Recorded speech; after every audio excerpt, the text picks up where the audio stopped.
임대차 계약을 체결한 당일에 매매 계약을 체결하거나 대출을 받지 않는다라는 내용을 특약사항에 기재하시고, 만약에 같은 날에 매매 계약을 체결하거나 대출을 받은 그런 경우에는 임차인이 계약을 해지할 수 있고 보증금 반환 의무를 임대인이 지도록 한다라는 내용을 특약사항에 반드시 넣어두시면 그와 같은 전세 사기를 예방할 수가 있습니다. 계약서를 작성할 당시에 그 정보, 임차인들에 대한 정보를 제공해 줄 것, 그리고 확정일자 부여 현황을 발급받아서 계약서 작성 전에 보여줄 것, 이런 것들을 특약사항으로 요구를 하시기 바랍니다. 그래서 여러분들 특약사항에 만약에 계약기간 중에 집을 매매하고자 할 경우에는 임차인에게 반드시 2주 또는 3주 전에 고지를 하도록 하고, 임차인이 동의를 안 할 때에는 임대차 계약을 해지할 수 있는 권리를 주도록 한다라는 내용을 계약서에 기재를 하시기 바랍니다. 이사를 하고 주민센터에 가서 확정일자를 부여받고 주민등록 이전을 하게 되는데요.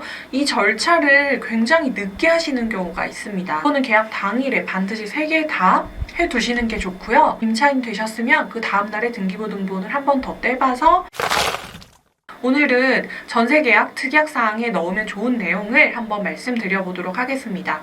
보통 임대차 계약서, 전세계약서는 표준화된 양식이 있고 그 양식에 들어가 있는 문구들은 민법상 임대차 계약과 관련된 내용을 그대로 가져다 쓰는 경우가 많기 때문에 일반적인 내용, 임대인, 임차인 어느 누구에게도 유리하거나 불리할 것이 없는 그런 내용이고요. 임차인이 자신의 권리를 좀 보호받기 위해서 특약사항에 넣을 수 있는 내용으로 제가 몇 가지 한번 제안을 드려보도록 하겠습니다. 첫 번째로 임대차 계약을 체결한 그 날에 집주인이 집을 팔아버린다거나 은행에서 대출을 받아서 근저당권을 설정하는 그런 경우가 있습니다. 같은 날 대출 또는 매매를 한 그런 경우에는 임차인이 주택임대차보호법상 대항력 있는 임차인으로 보호받기 위한 그런 요건들이 있잖아요. 대항력, 주민등록 이전, 실거주 요건이 있는데 이 요건을 다 갖춘 임차인이라 하더라도 그 다음 날부터 보호가 됩니다. 그런데 대출을 받아서 근저당권을 설정하거나 매매가 이루어지는 경우는 바로 당일에 효력이 발생하기 때문에 임대인이 같은 날에 임대차 계약 체결하고 대출받고 집을 판 그런 경우에는 임차인이 후순위로 밀리게 됩니다. 따라서 계약서에 임대차 계약을 체결한 당일에 매매 계약을 체결하거나 대출을 받지 않는다라는 내용을 특약사항에 기재하시고, 만약에 같은 날에 매매 계약을 체결하거나 대출을 받은 그런 경우에는 임차인이 계약을 해지할 수 있고 보증금 반환 의무를 임대인이 지도록 한다라는 내용을 특약사항에 반드시 넣어두시면 그와 같은 전세 사기를 예방할 수가 있습니다. 두 번째, 특히 다가구 주택의 경우에 유용한 건데요. 대항력 있는 임차인으로 보호를 받을 수는 있지만 다른 임차인들도 있기 때문에 같이 보호를 받게 됩니다. 그럼 임차인들 간의 우선순위는 이 사람들이 확정일자를 부여받은 날짜에 따라서 바뀌게 되는데요. 사실 다른 임차인들이 언제 들어왔는지, 전세인지 월세인지 이런 것들을 알 수 있는 방법이 없습니다. 주택임대차보호법이 개정이 돼서 앞으로는 임대인이 이 정보를 제공할 의무가 의무화될 건데요. 아직 법이 시행 전이기 때문에 임차인 확인할 수 있는 방법이 없고요.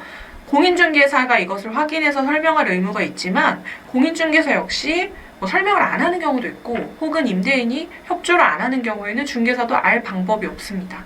그래서 계약서를 작성할 당시에 그 정보, 임차인들에 대한 정보를 제공해 줄 것, 그리고 확정일자 부여 현황을 발급받아서 계약서 작성 전에 보여줄 것, 이런 것들을 특약사항으로 요구를 하시기 바랍니다.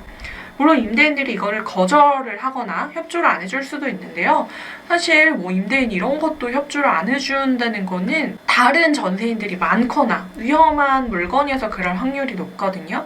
그렇다면 굳이 내가 이 집에 들어가야 되는 건가 생각을 해보시고, 그런 정보도 없이 전세계약을 체결한다는 건 리스크가 있기 때문에 다른 물건을 알아보시는 게 더 낫지 않을까 싶습니다. 은행에서 대출을 받은 경우는 근저당권이 등기부등본상에 명확하게 나오기 때문에 임차인이 바로 확인이 가능하지만, 다른 임차인들의 임대차 계약 현황이나 이 사람들이 월세인지 전세인지에 따라서 보증금의 액수 같은 것들을 임차인이 전혀 알 수 없기 때문에 이 다른 임차인들의 권리 때문에 내 권리 권리가 보호받지 못하는 그런 경우가 굉장히 피해 사례로 많이 등장하고 있거든요. 지금부터는 특약사항에 확정일자 부여 현황 및 다른 임차인들의 권리관계에 대해서 정보 제공하기로 한다라는 내용을 특약사항으로 넣어두시기 바랍니다. 임대차 계약을 체결하고 임대차 계약 유지 중에 집주인이 집을 파는 경우가 있습니다.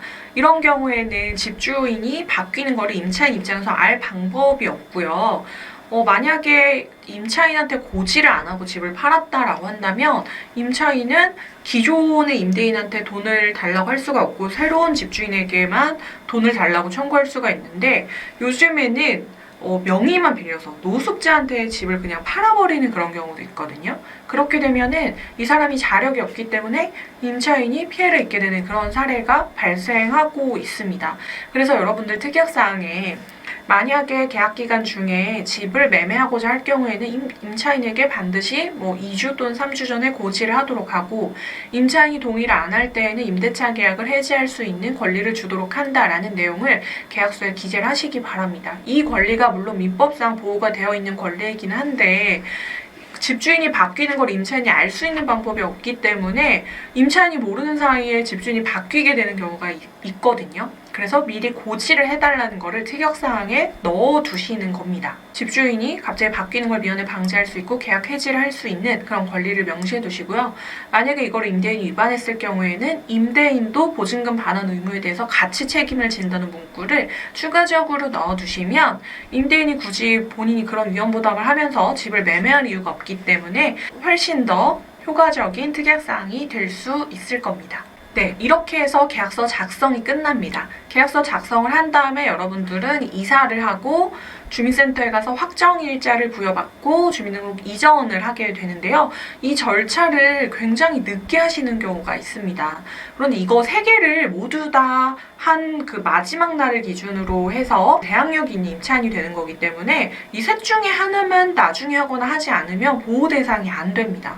예를 들어 내가 주민등록 이전하고 실거주는 바로 했지만 확정일자를 일주일 뒤에 받았다면 보호된 날짜는 일주일 뒤가 기준이 돼서 그 사이에 다른 임차인들이 들어오거나 대출이 되거나 이렇게 되면은 내가 후순위로 밀리게 되니까 이거는 계약 당일에 반드시 3개 다 해두시는 게 좋고요.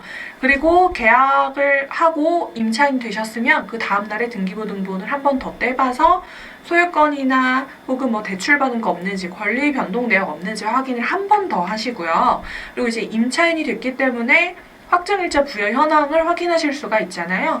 확정일자 부여 현황을 확인하셔서 나 말고 다른 임차인들의 권리관계가 어떻게 되는지 이런 것들을 한 번 더 확인을 하시면은 이제 내가 임대차 계약을 하면서 할 수 있는 거는 전부 다 했다라고 보시면 됩니다. 네, 이렇게 해서 오늘 전세 사기를 예방할 수 있는 임대차 계약서, 전세 계약서 작성 방법을 여러분들에게 한번 소개를 해드렸고요.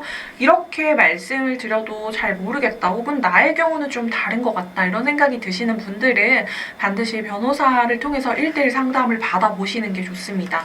법률 관계는 조금만 케이스가 바뀌어도 내용이 바뀌는 경우가 많기 때문에 조금 걱정되신다고 한다면 상담을 받아보시는 게 좋을 것 같습니다. 오늘은 영상 여기까지 하도록 하겠고요. 다음에 더 좋은 내용으로 오겠습니다.